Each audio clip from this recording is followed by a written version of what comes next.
अस्सलामु अलैकुम। नस्लों तक जंग को एक लम्हा समझा जाता रहा, एक फैसला कुन मार्का, एक टूटने वाला मोड़, एक आखिरी वार। रोकथाम डिटरेंस का मतलब ये था कि जबरदस्त ताकत की धमकी एक ही झटके में दी जाए, लेकिन आइंदा की जंगें इस तरह अपना ऐलान नहीं करेंगी। मसनूई जहांत, ड्रोन्स, साइबर ऑपरेशंस और मालूमाती जंग के दौर में तनाज़ा अब एक वाहिद धचके की सूरत में नहीं आता, ये दबाव की शक्ल में आता है, मुसलसल, मुबहम और धिका देने वाला। यही जंग इस्तिंजाफ का इनकलाब है, ऐसी जंग जिसमें फतह सिर्फ तबाही से हासिल नहीं होती बल्कि बर्दाश्त से हासिल होती है। खलल को सहने की सलाहियत, दुश्मन से ज्यादा तेजी से बहाली और वक्त के साथ साथ उसके तस्वीराती फवायद को नाकाम बनाने की ताकत। पाकिस्तान के लिए ये तब्दीली एक गहरा दिफाई सवाल पैदा करती है।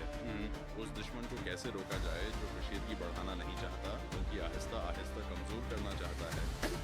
किताब resilient defence Pakistan and the next war doctrine का चौथा बाब बराह रास्त इस सवाल का सामना करता है और वाज़ेह करता है कि जदीद दौर में इस्तिकामत ही ताकत की सबसे बड़ी अलामत बन चुकी है। और हमारे चैनल पाकिस्तान जिंदाबाद the next world super power में एक बार फिर खुशामदीद।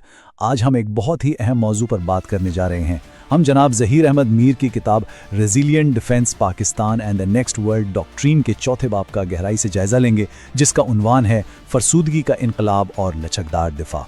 देखें, जंग की नौइयत, इसका तरीका, इसकी हिकमत अमली, ये सब कुछ हमारी आंखों के सामने इतनी तेज़ी से बदल रहा है कि पुरानी जंगी किताबें और रिवायती सोच अब तकरीबन बेकार होती जा रही हैं। तो आज हम ये समझेंगे कि ये तब्दीली है क्या और पाकिस्तान इस नए जदीद दौर के चैलेंजेस का मुकाबला करने के लिए खुद को कैसे तैयार कर सकता है। तो इस पूरे तस्वर को अच्छी तरह समझने के लिए हम अपनी गुफ्तगू को इन 5 अहम हिस्सों में तकसीम करेंगे। सबसे पहले हम जंग की बदलती हुई मंतिक को देखेंगे, फिर हम फरसूदगी के पीछे की माशियात को समझेंगे, यानी वो कौन सी माशी वजूहात हैं जो इस तब्दीली को हवा दे रही हैं। इसके बाद हम ग्रे जोन के मखमसे पर बात करेंगे, ये एक बहुत ही दिलचस्प तस्वर है। फिर हम हल की तरफ आएंगे और देखेंगे कि दिफाई सोच को कमाल से लचक की तरफ कैसे मुंतकिल किया जा सकता है। और आखिर में हम ये देखेंगे कि इस नई सोच से रोकथाम यानी डिटरेंस का तस्वर कैसे बदल जाता है। चलें तो सबसे पहले बात करते हैं इस बुनियादी तब्दीली की, यानी जंग की असल मंतिक या लॉजिक ही कैसे बदल रहा है। देखें, पुराने वक्तों में जंग का तस्वर क्या था? एक बड़ी फैसला कुन लड़ाई, जैसे पानीपत की जंग, जिसमें एक ही दिन में हार या जीत का फैसला हो जाता था। मकसद होता था कि एक ही जोरदार हमले में दुश्मन की कमर तोड़ दी जाए, उसका लड़ने का हौसला ही खत्म कर दिया जाए। लेकिन अब खेल बदल गया है। नया मॉडल एक मुसलसल थका देने वाले दबाव का है। यहाँ मकसद एक ही झटके में जीतना नहीं बल्कि दुश्मन को आहिस्ता आहिस्ता कमजोर करना है, उस पर मुसलसल माशी, फौजी और नफ्सियाती बोझ डालकर उसे थका देना है। और इसी बुनियादी तब्दीली को किताब में फरसूदगी का इनकलाब या द अट्रिशन रेवोल्यूशन कहा गया है। मतलब सीधा सा है, अब जंग एक 100 मीटर की दौड़ नहीं बल्कि एक मैराथन है, जहां जीत उसकी नहीं होती जो सबसे तेज दौड़ता है, बल्कि उसकी होती है जो आखिर तक दौड़ता रहता है। अब फैसला कुन चीज़ ये नहीं कि आप कितनी बड़ी ज़रब लगा सकते हैं, बल्कि ये है कि आप कितनी ज़रबें सह सकते हैं और अपने दुश्मन को मुसलसल कितना थका सकते हैं। तब अब सवाल ये पैदा होता है कि ये इनकलाब आ क्यों रहा है, इसके पीछे क्या महरकात हैं, और इसका जवाब हैरत अंगेज तौर पर माशियात में छुपा है। आइए इस इनकलाब के माशी इंजन को जरा गौर से देखते हैं। इस सारी तब्दीली की जड़, उसका मरकज एक बहुत बड़ा माशी अदम तवाज़न है, यानी हमला करने और दिफा करने के खर्चे में जमीन आसमान का फर्क आ गया है। इसको समझने के लिए इस टेबल को देखें। एक तरफ हमारे रिवायती फौजी असासे हैं, जैसे जंगी जहाज, टैंक या बहरी जहाज। ये अरबों डॉलर के होते हैं, इन्हें बनाने में सालों लगते हैं और इनकी मरम्मत भी बहुत महंगी और मुश्किल होती है। दूसरी तरफ अब हमारे पास हैं सस्ते, काबिल खर्च यानी एक्सपेंडेबल सिस्टम्स, जैसे कि छोटे ड्रोन्स, साइबर हमले के टूल्स या मिसाइल। ये बहुत सस्ते होते हैं, इन्हें फैक्ट्रियों में बड़ी तादाद में तेजी से बनाया जा सकता है, और अगर ये तबाह भी हो जाएं तो कोई बड़ा नुकसान नहीं होता। तो अब आप एक चंद हजार डॉलर के ड्रोन से एक करोड़ों डॉलर के टैंक को निशाना बना सकते हैं। ये है वो माशी अदम तवाज़ुन जो सब कुछ बदल रहा है। तो यहाँ अहम नुक्ता ये समझने का है कि अब जंग का मकसद सिर्फ दुश्मन की फौज या उसके हथियारों को तबाह करना नहीं रहा, बल्कि उस पूरे निज़ाम को थका देना है जो उस फौज को चला रहा है, यानी उसकी माईशत, उसकी लॉजिस्टिक्स, उसका कमांड एंड कंट्रोल सिस्टम, उन सब को मुसलसल दबाव में रखना। ये बिल्कुल ऐसा ही है जैसे किसी जिस्म पर बराह रास्त हमला करने के बजाय उसकी खून की सप्लाई लाइन काट दी जाए। अब जब हमला इतना सस्ता और आसान हो गया है तो इससे एक बहुत ही खतरनाक सूरत हाल पैदा होती है जिसे ग्रे जोन कहा जाता है। ये एक ऐसी जगह है जो अमन और जंग के बीच में है, जहां जंग होती भी है और नहीं भी। इस ग्रे जोन में हमले ऐसे होते हैं कि गोली भी नहीं चलती लेकिन नुकसान हो रहा होता है, जैसे साइबर हमलों से आपके पावर ग्रिड या बैंकिंग सिस्टम को मफलूज कर दिया जाए, या सोशल मीडिया पर डिसइंफॉर्मेशन कैंपेन्स चलाकर मुल्क में अफरा तफरी फैला दी जाए। इसमें सबसे खतरनाक बात यह है कि ये साबित करना बहुत मुश्किल होता है कि हमला किसने किया और उसका इरादा क्या था। ये सब कुछ खुली जंग की हद से नीचे होता है, इसलिए ये फैसला करना भी बहुत मुश्किल हो जाता है कि इसका जवाब कैसे दिया जाए। और यही पाकिस्तान के लिए सबसे बड़ा मखमसा या डिलेमा है कि अगर कोई दुश्मन आप पर मुसलसल निचली सतह के हमले कर रहा हो, आपको अंदर से कमज़ोर कर रहा हो, तो आप उसका जवाब कैसे देंगे? अगर आप छोटा जवाब दें तो उसका असर नहीं होता, और अगर आप बड़ा फौजी जवाब दें तो एक मुकम्मल जंग छिड़ने का खतरा है जो आप नहीं चाहते। तो इस मुसलसल दबाव से कैसे निपटा जाए? तो इस पेचीदा मसले का हल क्या है? किताब के मुताबिक इसका हल हमारी दिफाई सोच में एक बुनियादी तब्दीली लाना है। हमें कमाल यानी परफेक्शन की तलाश छोड़कर लचक यानी रेजिलियंस को अपनाना होगा। इस फर्क को समझें।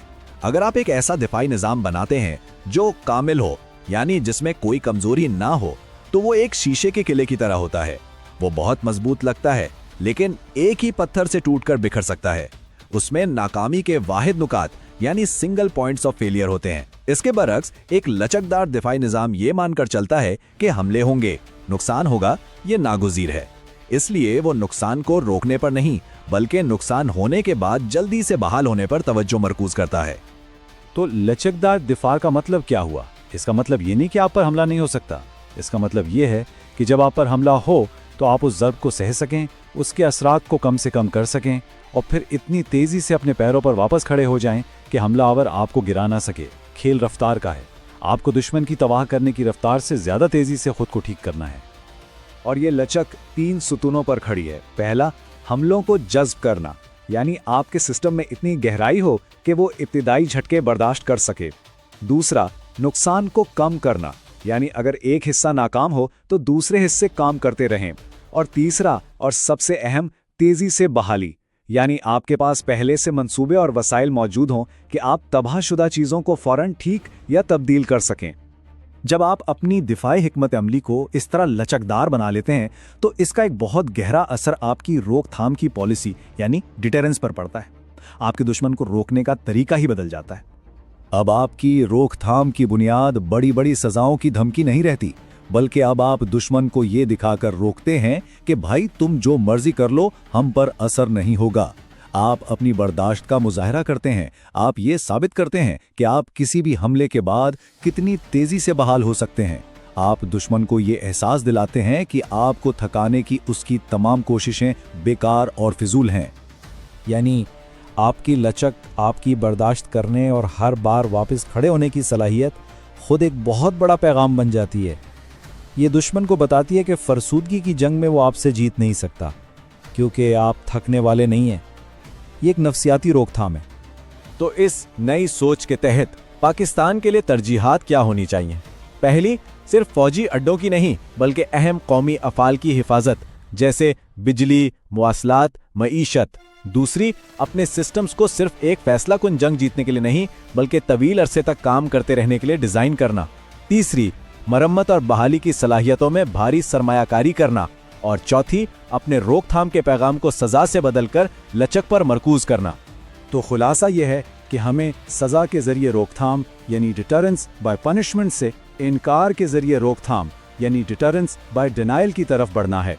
यानी दुश्मन को ये कहकर नहीं डराना कि अगर तुमने हमें मारा तो हम तुम्हें ज़्यादा ज़ोर से मारेंगे, बल्कि उसे ये यकीन दिलाकर रोकना कि अगर तुमने हमें मारा भी तो तुम्हें अपना मकसद हासिल नहीं होगा, और ये एक ज़्यादा मुस्तहकम और महफूज रास्ता है। ये फ्रेमवर्क, ये नया नज़रिया इस लचकदार दिफा को बनाने के लिए एक बुनियाद फराहम करता है। किताब के अगले हिस्सों में उन मखसूस सलाहियतों और टेक्नोलॉजीज़ पर बात की गई है जो इस विजन को हकीकत में बदलने के लिए ज़रूरी है। हम उम्मीद करते हैं कि आज की गुफ्तगू से आपको जदीद जंग की बदलती नौयत को समझने में मदद मिली होगी। इस तरह के मजीद गहरे तज्जियों के लिए हमारे चैनल को लाइक, शेयर और सब्सक्राइब ज़रूर करें। आपसे अगली बार मुलाकात होगी। अल्लाह हाफिज़।